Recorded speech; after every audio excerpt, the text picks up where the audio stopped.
Et interdit avec Roger Drolette. Oui, vous êtes assez nombreux, alors bienvenue, puis excusez-moi de vous avoir tenu éveillé aussi longtemps. J'espère que le programme vous a plu et on va réitérer d'ailleurs l'expérience.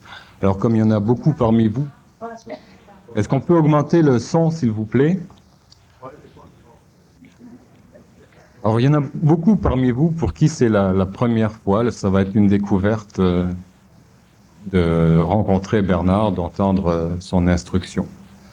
Alors je vous souhaite la bienvenue et on accueille maintenant sans plus tarder Monsieur Bernard de Montréal.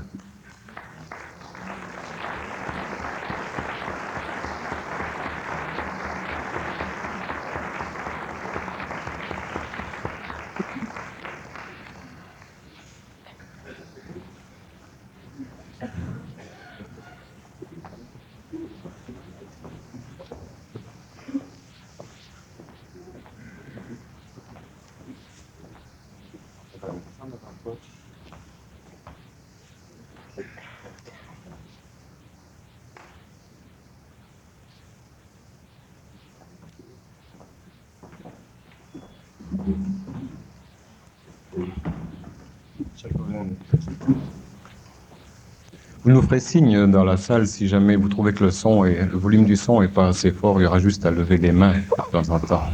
Bon, on va parler plus fort là, au fur et à mesure qu'on va rentrer. Alors ce soir, on aborde un sujet très vaste qui est celui de la vie, de l'énergie, de la matière. Et c'est un sujet passionnant et il y a énormément de questions, mais il y a très peu de réponses, dans le sens qu'il y a sur cette gamme très vaste de questions, il y a une partie qui est répondue par la science et l'autre qui est répondue par la métaphysique, c'est-à-dire sur les origines, les causes de la vie et sa finalité. Ce domaine-là, le début et la fin, ces réponses-là appartiennent à tout ce qui est métaphysique, religion ou intuition pure.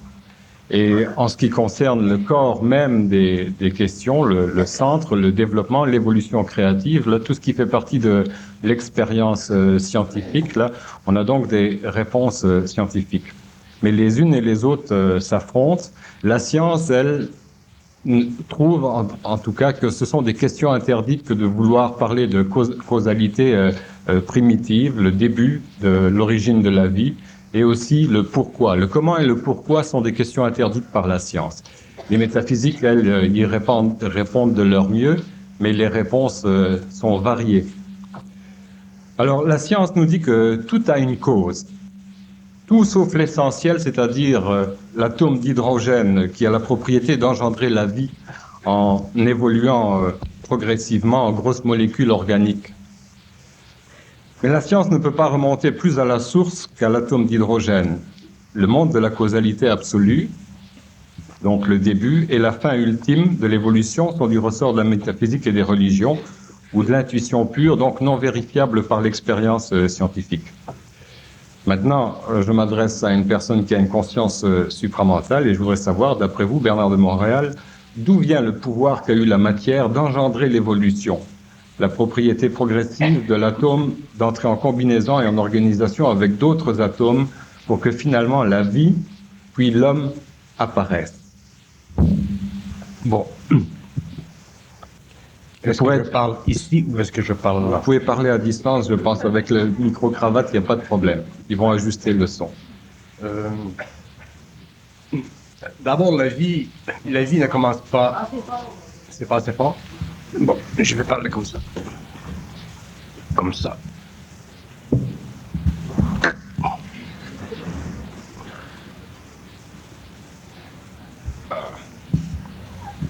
Ça va, comme ça? Bon. D'abord, pour commencer, la vie ne commence pas sur le plan matériel. La vie n'a rien à faire avec la matière. Ce que nous appelons la matière, c'est une condition de condensation d'énergie qui résulte de la descente vibratoire de ce que nous appelons des forces vitales sur un plan rayonnant qui est suffisamment bas en vibration pour permettre que cette énergie s'organise en termes de structure, soit atomique ou moléculaire. La vie, telle que nous la connaissons sur le plan matériel, n'est que l'expression finale, finalisante, finalitaire, ultime de cette descente d'énergie. Si nous voulons comprendre la vie, il faut que nous la définissions, la vie. Et la vie ne peut pas être définie en fonction des paramètres psychologiques qui sont conditionnés par l'expérience sensorielle. La vie ne peut être définie... Je vais parler à eux, hein? Bon. La vie ne peut être définie qu'en fonction du pouvoir de ce que nous appelons aujourd'hui l'esprit. Mais l'esprit, c'est un mot qui doit être aussi défini, parce que tous les mots font partie d'un certain niveau de force vitale rattaché à un plan ou à un autre, et tous les mots contiennent en eux-mêmes les limitations expressives qui donnent naissance sur le plan humain à une condition quelconque de compréhension. Donc, si nous voulons comprendre le mot esprit, l'homme doit en arriver éventuellement à être capable de se libérer de tout ce qui est mémoriel afin de pouvoir créer des mots, c'est-à-dire créer un système de pensée qui lui permet d'investiguer créativement, individuellement, dans une autonomie totale, le spectrum ou le plan infini de la création. L'esprit peut donner à l'homme des réponses qui conviennent à la totalité organisée de l'énergie. L'esprit n'a pas besoin de support psychologique, sensoriel ou matériel pour interpréter la réalité, mais l'homme ne peut avoir accès à cette énergie qui est supramentale qu'en fonction de sa capacité de laisser couler en lui cette énergie, c'est-à-dire en fonction de sa capacité de ne pas l'intercepter à travers le plan émotionnel ou à travers le plan de sa mémoire. À partir de ce moment-là, l'homme peut commencer à savoir qu'est-ce que c'est la vie, comprendre qu'est-ce que c'est la vie, comprendre la relation entre la matière et ce que nous appelons la vie, c'est-à-dire ces forces éthériques qui font partie de l'organisation ultime de la conscience, mais qui n'ont rien à faire avec ce que nous appelons sur le plan matériel ou en fonction des globes, soit globes existants dans notre système solaire ou globes qui existent dans les univers locaux. Pour que l'homme comprenne la vie, il faut qu'il soit lui-même en vie. Et l'homme n'est pas en vie, l'homme est un mort vivant. Il est un mort vivant parce qu'il vient de l'astral, il vient d'un plan d'expérience qui est le produit de l'activité de la mémoire. L'homme n'est pas un être vivant. La preuve, c'est qu'il n'a pas accès à l'immortalité. Donc, l'homme est un être qui vient de plans qui sont sous-tendus par ce que nous appelons les forces de la vie, plans qui font partie de l'expérience, de la mémoire, des cycles de réincarnation, et plans qui n'ont pas accès à ce que nous appelons la connaissance. Ils n'ont pas accès à la connaissance, ces plans, parce que ce sont des plans qui sont réflexifs, ce sont des plans qui sont mémoriels, ce ne sont pas des plans qui sont créatifs. Pour que l'homme ait accès à la connaissance, au savoir, il faut qu'il ait accès à une partie de lui-même qui est en dehors du monde de la mort, et cette partie de lui qui est en dehors du monde de la mort, elle fait partie de ce que nous appelons aujourd'hui techniquement esprit, mais qui demain nous devrons redéfinir afin de faire sortir du mot esprit l'aspect ultimement autonome, l'aspect ultimement multidimensionnel, l'aspect ultimement libre du mémoriel, qui permet à l'homme, finalement, de pouvoir entrer en résonance supramentale avec une énergie qui est ce qu'on appelle vie, mais qui s'applique à l'expression, à la coordination de toutes ces forces vitales qui, ultimement, finissent sur un plan inférieur qu'on appelle le monde matériel. Il ne faut pas oublier que lorsque nous parlons de la vie, nous parlons de la vie en fonction de nos sens. Donc, nous parlons de la vie en fonction de notre système nerveux. Nous ne parlons pas de la vie en fonction de son origine. Et pour que l'homme puisse comprendre et avoir une idée suffisamment précise de l'origine de la vie, il faut que lui-même soit présent dans son origine. Donc, il faut que l'homme soit présent dans ce que nous appelons l'intelligence supramentale, ou son intelligence pure, ou son intelligence déconditionnée, ou son intelligence libre des différentes facettes mémorielles qui lui ont été impliquées, appliquées, infusées par l'expérience historique de l'humanité, de sa civilisation, de sa culture, de sa race. L'homme doit être absolument libre, absolument indépendant dans son esprit pour pouvoir avoir accès à l'aspect créatif de son esprit qui fait partie de la vie individualisée dans sa chair, mais capable de lui rendre, de lui donner des réponses qui ne sont pas colorées ou colorables ou compressables, si vous voulez, en termes de forme éducative par l'ego. L'ego ne peut pas contrôler ce que nous appelons la connaissance. L'ego ne peut pas contrôler ce que nous appelons le savoir. Le savoir, c'est de l'intelligence. Et de l'intelligence, ce n'est pas ce que nous appelons de l'intelligence. De l'intelligence, c'est simplement de l'énergie.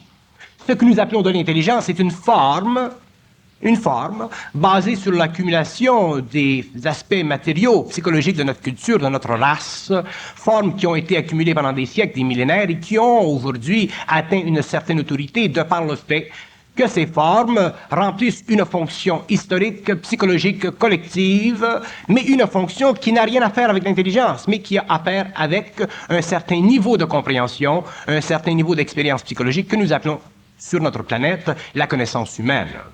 Donc la vie est absolument libre de l'homme, elle fait partie de l'homme est libre en elle, mais l'homme ne peut pas la conditionner sur le plan psychologique pour avoir ce que nous appelons le savoir, c'est-à-dire pour avoir accès à l'infinité des dimensions de la réalité qui donnent à l'homme la capacité de comprendre tout.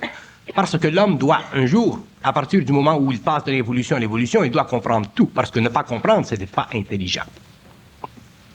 Et comme ce n'est pas intelligent de ne pas comprendre, et comme c'est une contradiction en termes en ce qui concerne les lois de la vie, la descente de la vie dans la matière, il faut un jour que l'homme passe d'un plan d'évolution à un plan d'évolution, c'est-à-dire qu'il faut que l'homme en arrive à pouvoir réellement comprendre les lois de la matière comme les lois de l'esprit, les lois de l'émotion, les lois de la pensée. Il faut que l'homme sache qu'est-ce que c'est une pensée, d'où ça vient une pensée, qu'est-ce que c'est la causalité, qu'est-ce que c'est la loi de cause et d'effet? Est-ce qu'elle existe, la loi de cause et d'effet? Est-ce que le temps existe? Est-ce que l'espace existe comme nous le croyons? Si l'espace n'existe pas et le temps n'existe pas comme nous le croyons, donc il doit exister d'une autre façon. S'il existe d'une autre façon, alors à ce moment-là, il convient que l'homme comprenne les autres dimensionnalités de cette relation spatio-temporelle pour que l'homme puisse finalement pouvoir définir des réalités ou des aspects de vie qui dépassent le sensoriel et qui l'amènent éventuellement à comprendre des aspects de la matière qui sont beaucoup plus subtils que les aspects que nous connaissons. Si nous prenons le problème de l'atome, par exemple, nous avons découvert depuis un certain temps que l'atome est beaucoup plus subtil à l'œil que nous aurions pu le croire au début. Et maintenant que nous entrons dans le monde de l'atome et que nous essayons de comprendre l'atome, nous nous apercevons que l'atome est encore plus subtil et plus subtil et plus subtil. Donc, la science aujourd'hui fait face au dilemme de l'infinité. Mais qu'est-ce que c'est le dilemme de l'infinité? Qu'est-ce que c'est l'infinité? Parler d'infinité, c'est une chose, mais nous devons savoir qu'est-ce que c'est l'infinité. L'homme ne peut pas se permettre d'utiliser des mots dont il ne comprend pas essentiellement la valeur.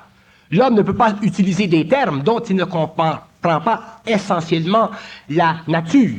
L'homme ne peut pas utiliser le terme Dieu sans savoir qu'est-ce que c'est Dieu. L'homme ne peut pas utiliser le terme âme sans savoir qu'est-ce que c'est l'âme. L'homme ne peut pas utiliser rien sans savoir ce que veut dire ce dont il utilise. Sinon, il est simplement un être conditionné par le mémoriel qui est assujetti aux lois de l'évolution, donc aux lois de l'histoire, donc aux lois de la race, aux lois de la civilisation. Et l'homme, lui, l'individu, dans toute cette situation, il perd éventuellement toute individualité. Perdant l'individualité, il perd toute créativité, donc il ne peut pas comprendre la relation entre la vie et la matière, et il croit que la matière est à l'origine de la vie, c'est une illusion. La matière, elle est le produit final de la descente de la vie dans les éthers du cosmos, c'est-à-dire que la matière, elle a été créée en fonction d'un besoin de certains niveaux d'intelligence de vie qui ne peuvent pas prendre de forme dans les éthers où ils vivent, où ils s'exécutent, où ils évoluent, afin que, éventuellement, lorsque cette matière aura donné naissance à des aspects, à des composants beaucoup plus complexes, tels que l'homme d'aujourd'hui, afin que, éventuellement, ces éthers, ces intelligences, puisse entrer en fusion, en unité avec l'homme, afin de créer sur la planète Terre, comme sur d'autres planètes, un homme nouveau, c'est-à-dire un homme qui a la capacité de dépasser les conditions spatio-temporelles de sa sensorialité pour entrer dans des conditions spatio-temporelles qui relèvent de son corps éthérique, de son autre nature, qui l'amènent éventuellement à pouvoir finalement entrer dans les mystères de la vie, à entrer finalement en communication avec les intelligences qui sont les créateurs des systèmes de vie, amenant ainsi l'homme au cours des siècles, des époques, des millénaires, à pouvoir finalement converser avec la vie et devenir un maître de la nature, c'est-à-dire un être capable de créer sur le plan où il est, de la même façon que ces autres intelligences créent sur les plans où ils s'exécutent. L'homme, ce n'est pas un torchon. L'homme, ce n'est pas de la merde. L'homme, ce ne peut pas être simplement le produit statistique, mécanique d'une civilisation en évolution qui, pendant des millénaires et des millénaires, vit simplement sur les attributs émotionnels de son historicité. L'homme ne peut pas être simplement le produit du conflit historique entre les polarités créées par les différentes idéologies que nous retrouvons sur notre globe. Que nous soyons dans l'Orient, que nous soyons dans l'Occident, que nous soyons dans telle religion, de telle philosophie, de telle métaphysique, ou de telles écoles en sciences. L'homme doit être finalement le produit unitaire d'une conversion intégrale de l'énergie qu'on appelle la vie en une fusion capable de lui donner éventuellement la capacité d'être libre, c'est-à-dire d'engendrer sur le plan où il est, à la mesure de sa capacité d'intégrer avec cette énergie, de la même façon que d'autres intelligences sur les plans qui nous sont aujourd'hui invisibles pour la plupart des hommes, sont capables d'engendrer, mais en relation avec des cosmos dont la spatio-temporalité dépasse de beaucoup les dimensionnalités de notre physicalité mondaine, de notre physicalité nucléaire, de notre physicalité solaire, de notre physicalité telle que nous la connaissons aujourd'hui sur le plan de l'astronomie universelle.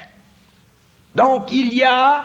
Et l'homme, à la fin du 20e siècle, 21e siècle, l'homme entre dans une nouvelle évolution où il lui sera capable, à cause de cette connexion finalement avec les forces de vie, qui se rendront perceptibles en lui à travers une conscience mentale supérieure, une conscience qui est libre totalement de l'historicité, l'homme pourra finalement commencer à comprendre les lois de la vie, les lois de l'évolution, les lois de la mort, les lois de l'immortalité, les lois de la science future, les lois d'une science qui dépasseront de beaucoup la science mécaniste que nous avons aujourd'hui, de sorte qu'éventuellement l'homme sur la planète Terre sera un être capable de finalement rencontrer son destin, c'est-à-dire de sentir pour la première fois en lui-même que vivre sur une planète très très éloignée dans le cosmos des grands centres confédératifs de l'évolution, une planète où il vaut la peine de vivre, une planète où c'est bon de vivre. Pourquoi? Parce que l'homme aura finalement réalisé qu'il est vie. Mais tant que l'homme n'aura pas réalisé qu'il est vie, il ne pourra pas comprendre la matière. Il ne pourra pas travailler la matière avec son mental. Il ne pourra pas commander la matière, parce qu'il ne saura pas que, étant vie, il possède un esprit dont le taux vibratoire est supérieur à la matière, donc le taux vibratoire de cet esprit, naturellement, de par les lois de la conséquence inévitable de l'infinité versus le radium psychologique de toute conscience matérielle, permet à l'individu sur une planète ou sur un autre de finalement contrôler la matière, c'est-à-dire d'ordonner la matière, comme les intelligences sur d'autres plans ordonnent aux champs de force qui font partie du cosmos éthérique d'où nous, les hommes, nous sommes venus. Donc, l'homme, éventuellement, 21e siècle, jusqu'à la fin de la 7e race racine, l'homme devra, sur le plan individuel, jamais sur le plan collectif, rien ne se fait sur le plan collectif lorsque nous parlons de conscience. Mais sur le plan individuel, l'homme en arrivera éventuellement à pouvoir finalement raccorder la vie à la matière, il comprendra la matière, il saura ce qu'est la matière, il connaîtra les limitations de la matière, et il pourra donner à ces limitations matérielles un taux vibratoire qui permettra à la matière de devenir encore beaucoup plus grande, beaucoup plus belle, beaucoup plus assujettie aux lois du commandement créatif, de toute conscience créative, mais ajustée à la conscience de l'homme. Lorsque je dis que l'homme est un mort vivant, je dis que l'homme vient du monde de la mort. Et il est, et il vit, et il connaît sur la Terre simplement une conscience mécanique. L'homme ne peut pas penser par lui-même. Il pense avec les pensées de sa civilisation, de sa race, de sa culture. Il pense avec les pensées de la mémoire. L'homme n'a aucune individualité. Il n'a aucune personne. Il possède de la personnalité, mais il n'a pas de personne. Et l'homme un jour devra passer de la personnalité à la personne. Et lorsque l'homme passera de la personnalité à la personne, les mystères de la vie n'existeront plus pour lui. Donc il sera dans son essence. Soit sur le plan matériel, soit sur un autre plan. Mais il deviendra indivisible dans sa nature. Donc à ce moment-là, si un jour il doit laisser son corps matériel, il maintiendra la conscience.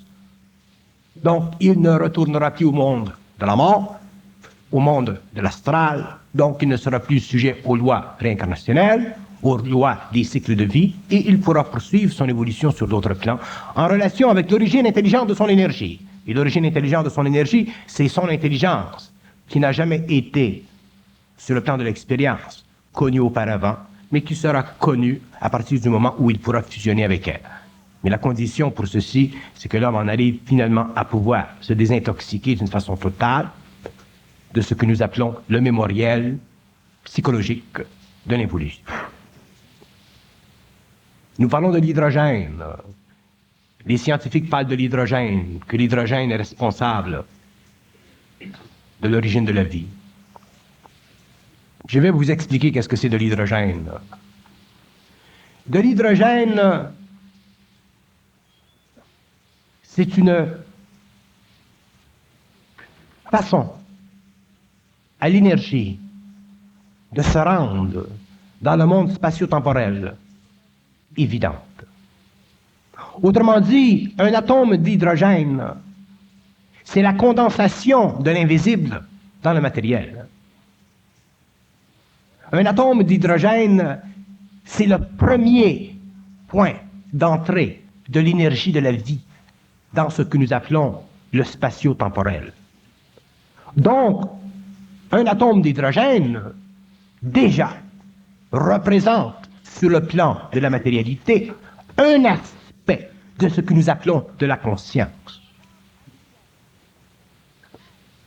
Et pourquoi est-il important cet atome d'hydrogène? Pour la simple raison qu'il est très simple. Il est le plus simple des atomes. Et sa simplicité, il lui permet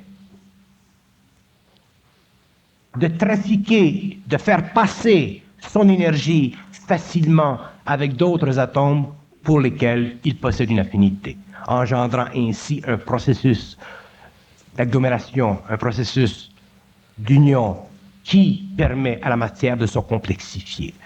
Donc, lorsque nous parlons de l'atome, nous devons regarder l'atome comme étant la rentrée dans une spatio-temporalité relativement basse en vibration, mais suffisamment stable pour permettre à l'invisible, à l'énergie de la vie, de se rendre conscient, c'est-à-dire de prendre une forme.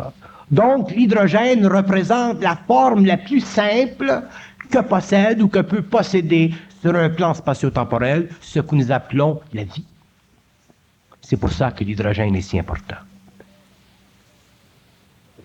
Le problème avec la science, ce n'est pas la science en elle-même.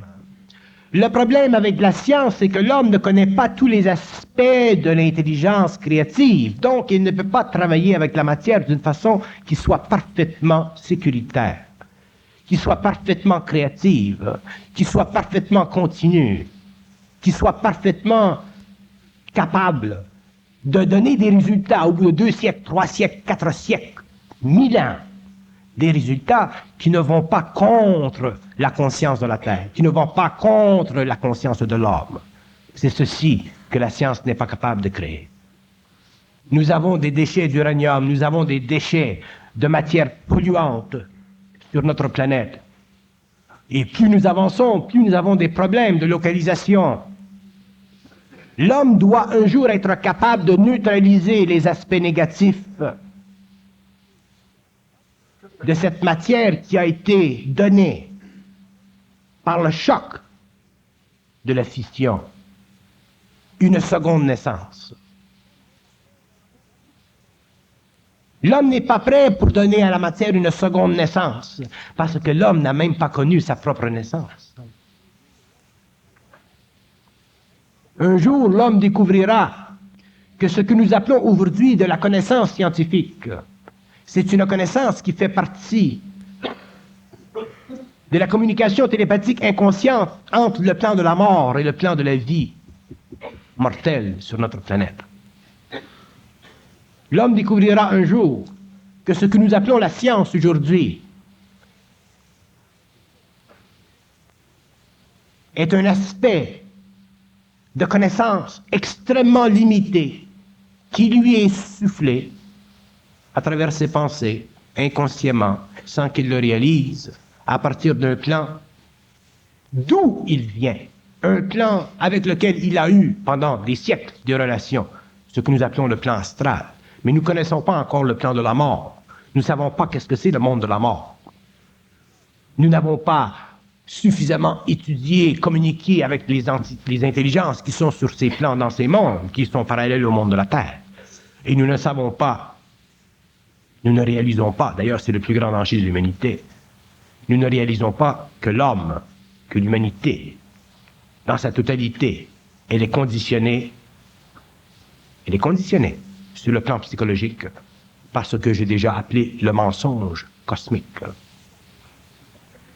C'est l'homme doit un jour aller chercher, transmuter l'énergie en intelligence, mais ne jamais vivre l'intelligence à partir des formes qui sont mécaniques, des formes qui relèvent d'une historicité mécanique. L'homme un jour devra engendrer sur la Terre ce que nous appelons l'intelligence.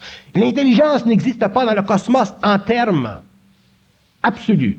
L'intelligence est une énergie qui doit être transmutée, est une énergie qui doit être amenée lorsque l'homme a les centres d'énergie suffisants pour la capter. L'intelligence, la connaissance, ce que nous appelons, nous, la connaissance, ça n'existe pas.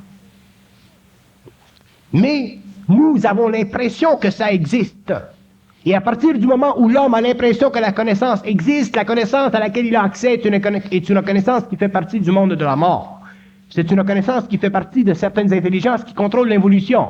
Ce n'est pas une intelligence créée par l'homme. Et un jour, l'homme devra créer la connaissance sur la Terre. L'homme un jour devra dire, l'atome de ceci, c'est fait de telle façon.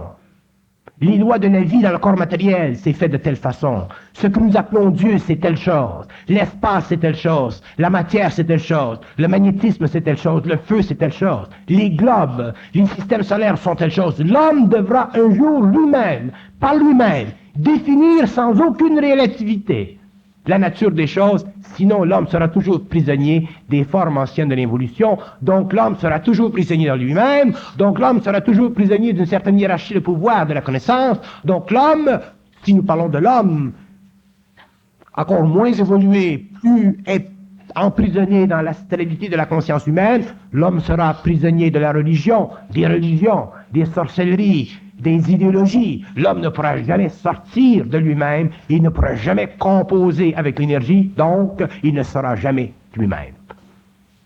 Les mystères n'existent pas. Ce sont les hiérarchies, ce sont les connaissances hiérarchisées qui découlent de l'autorité séculaire des peuples, des nations, des races, qui ont donné à l'homme l'impression seulement. C'est l'homme qui doit définir le réel. Ce n'est pas l'historicité, ce n'est pas la conscience collective, ce ne sont pas les idéologies spirituelles ou temporelles qui peuvent donner à l'homme la réalité. Ces aspects de l'évolution font partie du besoin émotionnel de l'homme. Une fois que l'homme est arrivé à un certain niveau de conscience supramentale, il n'a plus besoin de cette béquille. L'homme n'a plus besoin de la collectivité ou de la conscience collective pour savoir. Il est libre de contester toutes les formes parce qu'il a le pouvoir de dicter sur le plan matériel les lois de l'énergie. Et à partir du moment où l'homme est capable de dicter sur le plan matériel les lois de l'énergie, il est capable d'entreprendre par lui-même, à cause de sa fusion ou à cause de son intégration avec sa propre énergie, il est capable d'entreprendre finalement le grand acheminement qui mènera l'homme de la 5e race racine à la 6e race racine jusqu'à la 7e race racine pour l'amener éventuellement à l'évolution jupitérienne. L'homme doit être libre. Mais il ne pourra jamais être libre d'une façon collective. Jamais. C'est impossible parce que la différence entre la conscience collective et la conscience individuelle, je vous l'explique. La conscience collective est une conscience qui fait partie des besoins psychologiques du monde de la mort, d'interpréter à travers l'émotion et le mental de l'homme des formes de vie capables de leur donner sur le plan de la mort des modèles de vie, afin que l'homme puisse reprendre ces modèles de vie et recontinuer le processus d'incarnation. La seule raison pour laquelle existe ce que nous appelons la conscience collective sur notre planète, à partir du moment où l'homme a perdu contact avec des circuits universels, c'est parce que l'homme a besoin, aujourd'hui, alors qu'il est mort-vivant, de donner aux morts qui sont dans le monde de la mort le matériel, les modèles d'expérience émotionnelle, mentale ou psychologique qui leur servent éventuellement pour composer d'autres aspects des cycles de réincarnation future ici. Un jour, l'homme sera obligé lui-même de mettre fin à ceci. Il ne va jamais mettre fin à la conscience collective tant qu'il n'aura pas commencé à développer une conscience individuelle. Et je vous explique qu'est-ce que c'est une conscience individuelle, en contradistinction avec la conscience collective. La conscience individuelle, c'est une conscience qui ne demande à personne, à aucune autorité, à aucune collectivité, l'approbation dans la nature ou dans l'essence de ce qu'elle sait. Un homme qui est parfaitement dans son individualité peut parfaitement respecter la conscience collective, la conscience historique de l'humanité, même si cette conscience historique dure depuis 12, 13, 15, 20 000 ans. C'est sans importance. Les peuples, les nations, les races, les individus ont différents niveaux d'évolution. Donc un homme conscient ne peut pas s'attendre à ce que les hommes possèdent sa conscience ou aient sa conscience. Tout ceci fait partie du grand mécanisme de l'évolution. Il est du temps. Donc les hommes sont obligés de respecter les différents niveaux de conscience collective. Mais l'homme conscient, l'homme qui a finalement commencé à composer avec son énergie, pour en arriver à développer ce que nous appelons aujourd'hui, pour le temps présent, une conscience supramentale, c'est-à-dire une conscience libre du mental inférieur, c'est-à-dire une conscience libre du mémoriel, c'est-à-dire une conscience libre de l'historicité, libre de la conscience collective. Un tel homme ne peut plus demain s'interroger sur la nature des choses. Il la sait, il la parle, mais il ne peut plus la penser. L'homme doit savoir tout en ce qui concerne sa nature. Qu'est-ce que c'est penser? C'est bien beau penser, mais qu'est-ce que c'est penser? Qu'est-ce que c'est une question? D'où vient la question?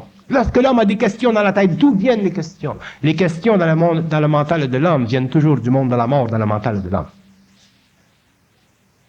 Pensez-vous que l'homme a besoin de vivre des questions pour vivre?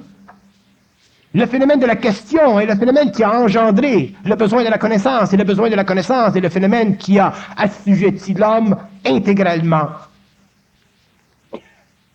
aux hiérarchies autoritatives qui ont dominé occultement et non occultement l'histoire de l'humanité pendant des siècles. L'homme, c'est un être de lumière, il est fait d'énergie. De l'énergie, c'est de la lumière. Et cette énergie, cette lumière, si elle n'est pas diluée, si elle n'est pas diminuée en vibration, à cause de la conscience collective de l'homme, à cause du mémoriel qui s'unit à son émotion, qui lui enlève toute individualité, comment voulez-vous que l'homme possède ce que nous pouvons appeler une conscience universelle? Comment voulez-vous que l'homme puisse universellement communiquer avec l'homme? Comment voulez-vous que le juif et l'arabe communiquent? Comment voulez-vous que le chrétien communique avec l'autre? Comment voulez-vous que les peuples de différentes idéologies politiques puissent communiquer? Il n'y a aucune universalité dans la conscience humaine. Donc l'homme est obligé de vivre une relativité, donc il est obligé de vivre d'expérience. Et vivre d'expérience sur notre planète, ça fait partie de l'évolution. Un jour, l'homme cessera de vivre d'expérience. Il ne vivra que de savoir. Et tant que l'homme vivra d'expérience, il sera assujetti et il sentira en lui, quelque part en lui-même, qu'il y a quelque chose sur notre planète qui ne tourne pas rond, que ce n'est pas normal sur notre planète d'être pauvre, que ce n'est pas normal sur notre planète d'être malade, que ce n'est pas normal sur notre planète d'être incarcéré par des gouvernements autoritaires, que ce n'est pas normal sur notre planète de vivre la dislocation que créent les différents fanatismes religieux, que ce n'est pas normal sur notre planète, aujourd'hui, d'être humain. J'arrête pour lui donner la parole. J'ai une bonne question qui vient du monde de la mort, justement. La question qu'on se pose souvent, qu'est-ce que c'est de l'esprit? Alors pour le scientifique, l'esprit c'est de l'intelligence qui est localisée puis qui est indissociable du cerveau. Alors il y a un paradoxe là, si l'esprit est intelligence, comment se fait-il qu'il n'arrive pas justement à se connaître lui-même puisqu'il se pose la question qu'est-ce que de l'esprit et qu'il n'y a pas de réponse? Alors il y a 100 milliards de cellules qui se posent la question et pour tenter d'expliquer leur propre comportement. Comment ça se fait? Question du monde de la mort, ça? Le cerveau humain, c'est un radio. Il y a des gens qui sont plugués à CKVL. Il y a des gens qui sont plugués à CKC. L'homme est plugué à différentes sources d'émanation. Et il ne le réalise pas. Et l'homme, aujourd'hui, est un peu comme l'Africain à qui on apporte une télévision ou un radio et qui écoute le son qui sort de cette boîte et qui croit que c'est la boîte qui parle. Nous, les hommes, nous croyons que nous pensons. Et la raison, c'est parce que nous avons un système sensoriel qui a tendance à naturaliser notre conscience, c'est-à-dire à donner à notre conscience l'importance naturelle de sa manifestation. Lorsqu'en fait, notre conscience, c'est quelque chose qui est dans l'invisible, sur les plans invisibles, mais qui se sert de la matière pour s'exprimer sur un plan matériel. Et tant que l'homme ne sera pas capable de comprendre et de réaliser que le phénomène de la pensée, à partir de la fin de la 5e race racine jusqu'à la fin de la 6e, le phénomène de la pensée, la conscience de la pensée, le mécanisme de la pensée, sera transmuté. Nous avons, pendant l'évolution, été obligés de penser parce que pendant l'évolution, nous étions des êtres contrôlés par le monde de la mort. Nous étions, pendant l'évolution, des êtres qui ne pouvaient pas supporter par eux-mêmes le poids du savoir. Nous étions, pendant l'évolution, des êtres qui devaient réfléchir sur la connaissance afin de pouvoir nous approprier les vertus de cette connaissance que nous avons, d'une façon ou d'une autre, polarisées dans le bien ou le mal, ou le vrai ou le faux. Et toutes ces illusions qui font partie de l'organisation psychologique de l'homme en vue du développement de l'ego, en vue du développement de l'expérience de l'âme, en vue du développement de l'involution, en vue du développement du mental humain tel que nous l'avons aujourd'hui, ont été nécessaires. Mais nous entrons dans une nouvelle étape où l'homme doit finalement commencer à comprendre que la nature de la conscience est en fonction de sa capacité d'intégrer l'énergie de cette conscience d'une façon qui est totalement intégrale, c'est-à-dire qui n'est pas assujetti d'aucune façon à une conscience collective rendue dans l'expérience de l'humanité ou intuitivement, imperceptiblement transmise à l'homme à travers son cerveau à partir d'autres plans qui font partie du monde de la mort. À partir du moment où l'homme aura la capacité, la sécurité, la centricité de supporter le savoir, il commencera à contester toutes les formes du savoir et il entrera naturellement dans l'infinité de la connaissance, c'est-à-dire dans l'infinité du mouvement de l'énergie qui, en contact avec les neurones, donne ce que nous appelons de la connaissance. De la connaissance, ou de l'énergie ne devient de la connaissance que lorsqu'elle frappe les neurones. Si l'homme sort de son corps matériel, et qu'il va sur les plans, que ce soit sur le plan astral ou que ce soit sur le plan éthérique, l'homme ne vit pas la connaissance de la même façon. Parce qu'il ne se sert pas de son cerveau éthérique, de son cerveau matériel. À partir du moment où l'homme sera capable de vivre directement de l'énergie dans son mental, sans avoir à supporter la valeur psychologique, la valeur polarisée de cette énergie, qui, sur le plan de notre question vis-à-vis tout ce qui existe, nous amène toujours à la confrontation du vrai ou du faux, l'homme commencera à être libre dans le mental. Le vrai et le faux, ça n'existe qu'en fonction de la relativité pensante de l'homme.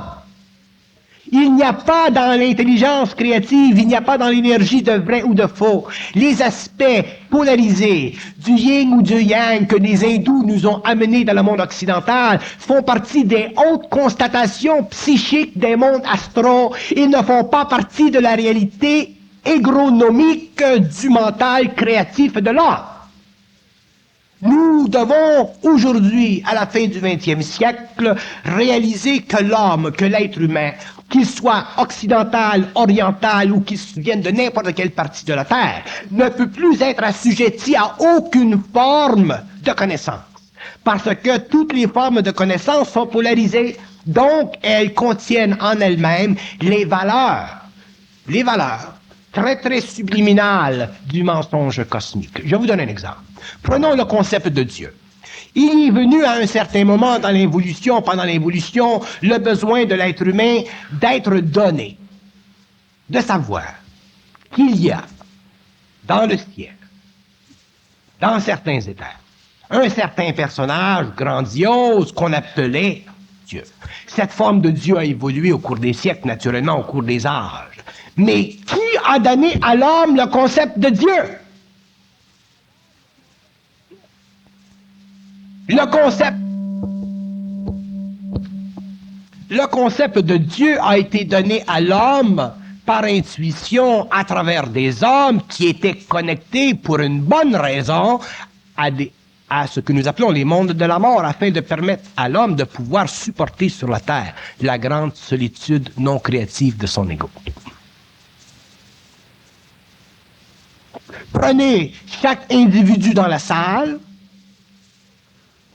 éliminez de sa conscience psychologique, c'est-à-dire de son besoin émotif de se rattacher à une infinité quelconque. Et vous verrez que l'individu, s'il est moindrement spirituel, il vit une sorte de dépression. L'homme veut appartenir à quelque chose. Mais pourquoi l'homme veut appartenir à quelque chose? Parce qu'il est rien. Et pourquoi il est rien? Parce qu'on lui a créé un quelque chose de synthétique tellement infini, tellement grand que lui est devenu rien. Et cette illusion psychologique a été nécessaire, elle fait partie de l'histoire des religions, des métaphysiques pendant l'évolution. Et elle ne pourra pas être continuée dans la conscience individualisée de l'homme du 21e siècle. Je parle de la conscience individualisée de l'homme du 21e siècle. Je ne parle pas de la conscience collective de l'homme du 21e siècle. Parce qu'un homme conscient a la capacité créative d'intercepter toute forme dans son mental, de la contester d'une façon absolue et de lui redonner, à partir de son propre mental, la note vibratoire dont il a besoin pour savoir. C'est l'homme qui a la capacité de donner à la forme mentale la note vibratoire nécessaire pour entrer finalement dans le savoir, c'est-à-dire pour pouvoir finalement vivre de l'équilibre entre ce qui est mentalement émotif et ce qui est mentalement pur. Un homme qui n'a pas d'émotion dans le mental n'a pas besoin de l'émotion pour supporter la valeur psychologique de ce qu'il sait. Un homme qui n'a pas d'émotion dans le mental n'a pas besoin de l'émotion pour supporter la valeur psychologique de l'infinité de ce qu'il sait. Donc, un homme qui est libre dans le mental, un homme qui a finalement eu accès à le centre de lui-même, c'est-à-dire à la totalité des composantes psychiques qui coordonnent toute l'activité de son énergie à travers son matériel jusqu'à son mental supérieur, cet homme n'a plus besoin de connaissances. Il n'a simplement qu'à parler et ce qu'il dit devient de la connaissance. Mais ce qu'il dit n'est pas pour lui, c'est toujours pour les autres. Et ça, c'est un grand signe du savoir. Un homme qui sait n'a pas besoin de savoir. Un homme qui sait n'a pas besoin de connaissance. Donc, s'il est créatif et qu'il peut parler parce qu'il a une relation étroite entre un mental supérieur qui est libre du mémoriel et qu'il a un cerveau suffisamment en santé pour canaliser cette énergie, ça fait partie de sa créativité. Un homme conscient n'a pas besoin de savoir quoi que ce soit. Il est riche. Donc, la connaissance, elle fait partie du mouvement de l'énergie de l'intelligence à travers l'homme conscient pour l'évolution de la conscience humaine. Mais l'homme conscient n'a pas besoin de connaissance. Vous lui demandez une question, il vous répond. Vous lui en demandez une autre, il vous répond. Et ensuite, il n'a plus mémoire de ce qu'il vous a dit. Il est libre. Et c'est ça que l'homme doit comprendre. L'homme doit en arriver un jour à être capable de concrétiser dans sa vie ce qu'il a toujours su intérieurement. Nous avons l'impression que les hommes sont des idiots. Nous avons l'impression que les hommes ne savent pas ceci ou les hommes ne savent pas cela. C'est une illusion. Les hommes savent. Tous les hommes savent. Ils n'ont pas la même fréquence, ils n'ont pas la même vibration, ils n'ont pas la même capacité parce qu'ils n'ont pas vécu les mêmes souffrances sur le plan mental, c'est normal. Mais tous les hommes savent. Mais nous ne donnons pas une chance aux hommes de prendre conscience qu'ils savent. Parce qu'aussitôt qu'ils disent quelque chose qu'ils savent, on leur dit « Ah, ça ne tient pas debout, ça. » On n'enseigne pas ceci à l'université. La religion ne dit pas cela. Qui es-tu, toi, pour parler de Dieu? Comme déjà un cardinal m'a dit.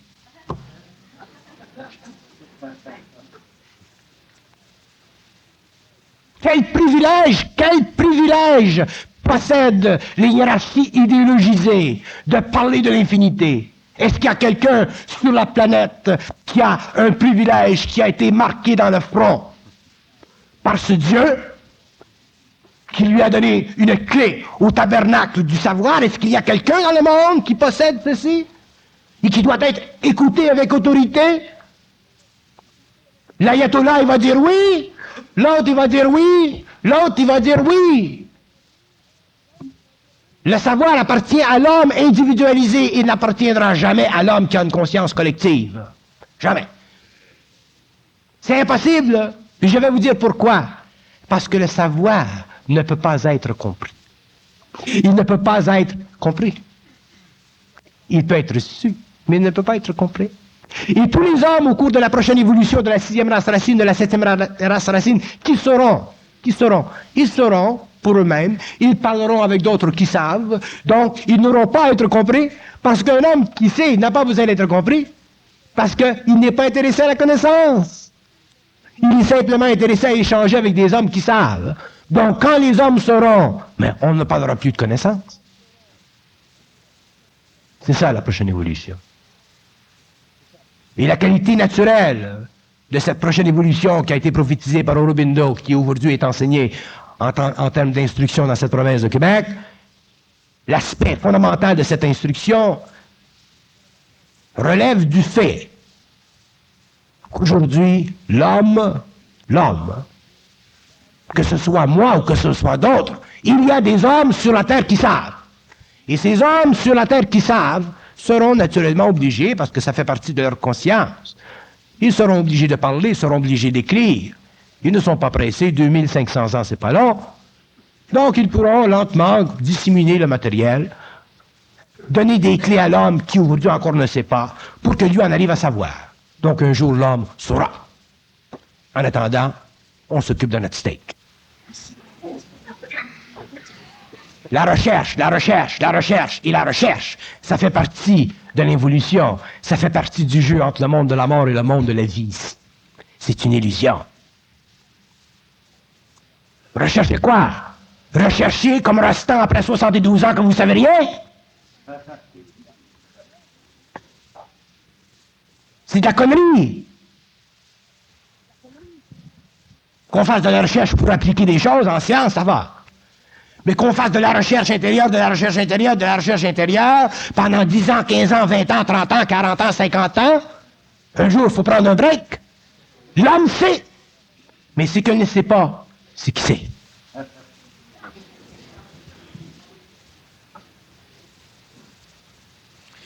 L'homme a pu se passer pendant des millénaires du comment de l'évolution, mais c'est très différent au niveau du pourquoi. Il veut savoir s'il a une destination finale. Il veut savoir s'il est le fruit du hasard ou de la nécessité. C'est un grand débat. Autrement dit, pourquoi avoir un vaisseau de plus en plus puissant, de plus en plus rapide, si on n'a ni boussole ni destination? Il y a des hommes dans le monde aujourd'hui qui sont en train de fournir la boussole. Donc, ceux qui veulent savoir où il est le Nord, ils ont simplement à s'organiser dans un temps quelconque pour rencontrer ces vendeurs de boussoles. Il y a des hommes dans le monde qui ont la boussole. Et c'est à l'homme de rencontrer ceux qui ont la boussole. Mais les hommes qui rencontrent ou qui rencontreront ceux qui ont la boussole doivent comprendre une chose. Que la boussole d'aujourd'hui, c'est une nouvelle boussole. Ce n'est plus la boussole de la connaissance. Ce n'est plus la boussole que si tu vas dans une école pendant 10 ans, tu vas devenir un maître. Tu passes d'un degré à un autre degré. Tu montes la montagne. Il n'y en a plus de montagne. Parce que les montagnes, ça fait partie de la hiérarchie. Il y a toujours un petit cul en haut qui run tout le monde. C'est fini. Les hommes sont libres. Les hommes sont eux-mêmes, doivent devenir eux-mêmes maîtres. Les hommes doivent devenir eux-mêmes maîtres de la vie. Les hommes n'ont pas à vivre de l'autorité de quelqu'un. Les hommes peuvent bénéficier de quelqu'un pendant un certain temps, le coup de pouce. Mais un jour, les hommes, il faut qu'ils vivent de leur propre énergie. Les maîtres ont servi, ils ont fait un travail important pendant l'évolution. Finalement, c'est fini. Les maîtres ne peuvent plus contester l'évolution. Et les maîtres savent que leur travail, il est fini. Qu'ils viennent de l'Orient, qu'ils viennent de l'Occident, le travail des maîtres, il est fini. Il est fini.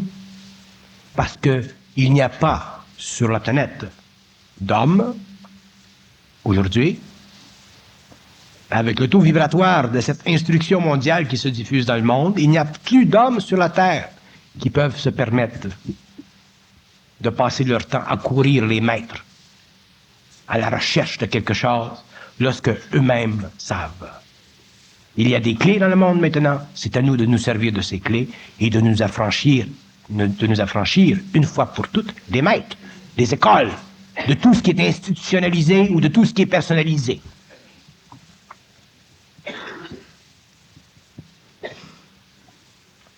Quand je dis que l'homme, c'est un être de lumière, je dis que l'homme, c'est un être de lumière. Donc, il possède tout le matériel nécessaire pour avoir accès à cette infinité d'énergie que nous appelons, lorsqu'elle est rendue, de la connaissance. Mais si l'homme se lie à des symboles, si l'homme se lie à la mémoire, si l'homme se lie aux besoins émotionnels qui lui fera vouloir être sécurisé par un autre dans ce qu'il sait, cet homme ne pourra jamais développer une conscience supérieure. D'ailleurs, pour que l'homme finalement passe de l'involution à l'évolution, il faut qu'il vive la grande solitude. Il faut qu'il vive sa grande solitude. Il faut qu'il puisse finalement supporter le poids de ce qu'il sait sur ses propres épaules, seul. Et après ça, tout va bien. Parce que la vie, c'est très facile. Mais ça va facilement, la vie, lorsqu'on est en vie. Mais ça va très mal lorsqu'on est des morts vivants. C'est pourquoi l'homme moderne souffre. La science nous dit également que la matière progresse par stratification stabilisée, c'est-à-dire qu'elle passe de l'atome à la molécule qui engendre la base, l'acide aminé, qui forme la cellule. On est de même, ça c'est pour la matière, pour la vie au niveau de l'ADN, dans une échelle de complexité croissante, là, de stratification stabilisée. Est-ce qu'on peut faire un parallèle avec la conscience? Très juste. Il y a un parallèle avec la conscience parce qu'au fur et à mesure que la matière se complexifie, que la matière passe par ces strates parallèles, la conscience aussi évolue. Il n'y a pas dans le cosmos de perte d'espace. Donc, il n'y a pas dans le cosmos de perte d'opportunité à l'énergie. Donc, si la matière évolue, c'est parce qu'il y a de la conscience qui évolue. S'il y a le passage de l'homme d'un état ou de la vie d'un état absolument simpliste, primitif, à un état très très complexe comme l'homme, il y a de la conscience qui va avec. Et si l'homme a été créé sur notre planète, c'est parce que justement, il y avait éventuellement un besoin pour cette forme complexe d'absorber un certain taux vibratoire d'énergie à partir du moment où il possédait le centre mental nécessaire. Ça, c'est l'homme nouveau. Donc, à partir du moment où la vie se complexifie, la conscience aussi devient de plus en plus vibrante. C'est la vie qui se complexifie est toujours le résultat de l'activité dans les mondes invisibles de la conscience. Donc, les deux vont ensemble. Qui est-ce qui est venu le premier, le plan physique ou le plan astral? Non, le plan physique, c'est le dernier des plans, c'est le dernier des mondes. Mais pour que le plan astral existe, est-ce qu'il a fallu d'abord qu'il y ait un plan physique? Pas nécessairement. Le plan astral existe dans le monde de la mort, ce que nous appelons les âmes, les mémoires. Les mémoires ont été de plus en plus développées au cours des millénaires de l'expérience de l'homme, mais il y a eu des entités qui sont venues d'autres planètes pour habiter le monde astral de la Terre afin de pouvoir finalement converser avec l'homme. Mais planètes physiques également. Les planètes physiques, effectivement, mais qui ne font pas partie de notre système solaire. Mais le plan matériel, c'est le dernier des plans. L'univers matériel, c'est la plus petite configuration de l'énergie.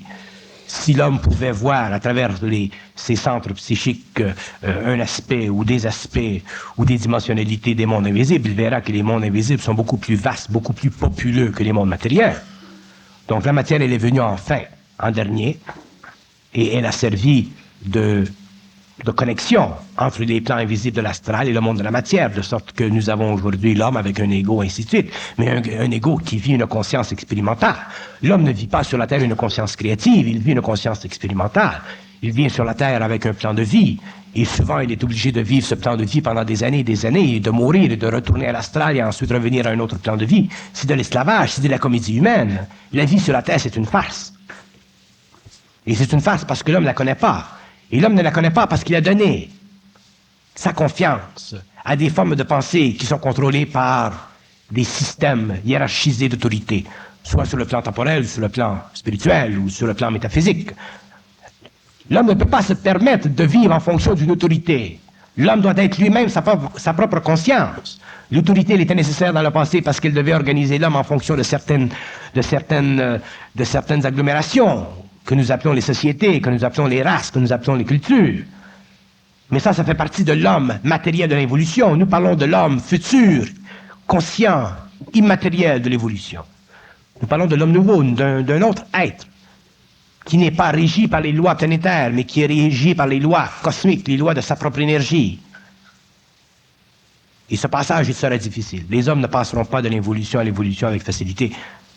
D'ailleurs, Jean 23 avait raison quand il disait que les fils de la lumière souffriront de grandes souffrances, des souffrances qui ne font pas partie des souffrances que nous connaissons dans le monde de l'évolution. Ce seront d'autres souffrances, des souffrances beaucoup plus subtiles, des souffrances qui font partie du monde de l'esprit, c'est-à-dire des souffrances qui font partie de l'ajustement vibratoire du corps mental supérieur au corps mental inférieur de l'homme, des souffrances qui seront reliées au mémoriel de l'homme, à l'émotivité de l'homme. Prenons le mot esprit, nous parlons d'esprit.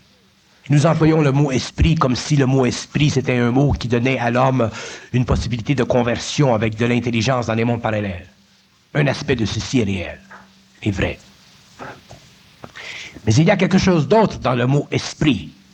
À partir du moment où l'homme contemple en esprit la valeur psychologique du mot esprit sur le plan de la communication, il entre en communication avec des plans parallèles et il perd l'autonomie de son énergie. Donc, le concept de l'esprit, le concept rattaché à l'émotivité du mot esprit, c'est un concept qui empêche l'homme d'avoir accès à son énergie. Je ne nie pas l'existence de ou des esprits. Je dis que, à partir du moment où l'homme utilise le mot esprit dans la conversion de l'énergie sur le plan mental pour se donner un rapport vibratoire, intuitif ou télépathique avec des mondes parallèles, il perd l'autonomie de son énergie, donc il est assujetti à une autre hiérarchie de connaissances qu'on appelle la connaissance astrale, la connaissance spirituelle, la connaissance occulte, qui mène au contact entre l'homme, le disciple et les maîtres, et qui rend l'homme absolument incapable de définir par lui-même ce qui est réel. Nous sommes obligés, à partir du moment où nous entrons dans notre conscience individualisée, nous sommes obligés de pouvoir contester, de regarder à travers les formes des mots et de comprendre que toute forme de mots utilisée par l'action créative, descendante des forces astrales sur le monde matériel à travers le mental de l'homme, que toutes les formes de mots sont des pièges permettant à l'homme de demeurer un petit peu plus longtemps prisonnier des forces qui contrôlent l'évolution. Si je vous donne un énoncé qui prime en physique, pouvez-vous me faire part des réflexions que ça peut apporter chez vous, faire un parallèle avec votre compréhension? Par exemple, la déperdition de la matière crée de l'énergie par réaction. La déperdition de la matière crée de l'énergie par réaction parce que la matière, elle est chaude. Et comme la matière, elle est chaude, aussitôt qu'elle entre en contact avec un éther inférieur qui fait partie de son organisation atomique, elle est obligée de libérer cette chaleur afin de créer d'autres étapes, c'est-à-dire d'autres éthers, permettant éventuellement la capacité à la matière physique et chimique de se lier ensemble, et c'est ce qui crée le processus de régénération de la matière. Mais ça, c'est sur le plan matériel.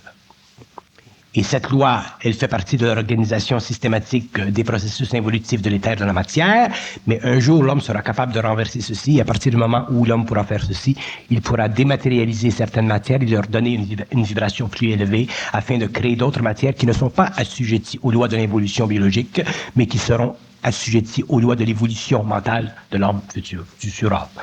Autrement dit, l'homme sera capable demain, par exemple, de prendre un cristal, de lui donner une vibration, de le mettre dans le coin de la maison et il verra le cristal grandir et il aura un arbre en cristal avec des rubis dedans, dans sa maison. Et le cristal possédera les qualités physicalistes de la vitalité naturelle que nous retrouvons dans le monde matériel d'aujourd'hui. Tout doit être un jour assujetti à l'intelligence de l'homme. C'est-à-dire que tout doit être compris en fonction de sa volonté créative, afin que l'homme puisse finalement créer sur la Terre une condition évolutive, créative, et éliminer à jamais ce que nous appelons aujourd'hui la pollution qui devient de plus en plus grande et que l'homme ne pourra pas arrêter tant qu'il n'y aura pas sur la Terre des forces occultes qui viendront neutraliser ceci. Ok, on vous remercie beaucoup, Bernard de Montréal. Merci.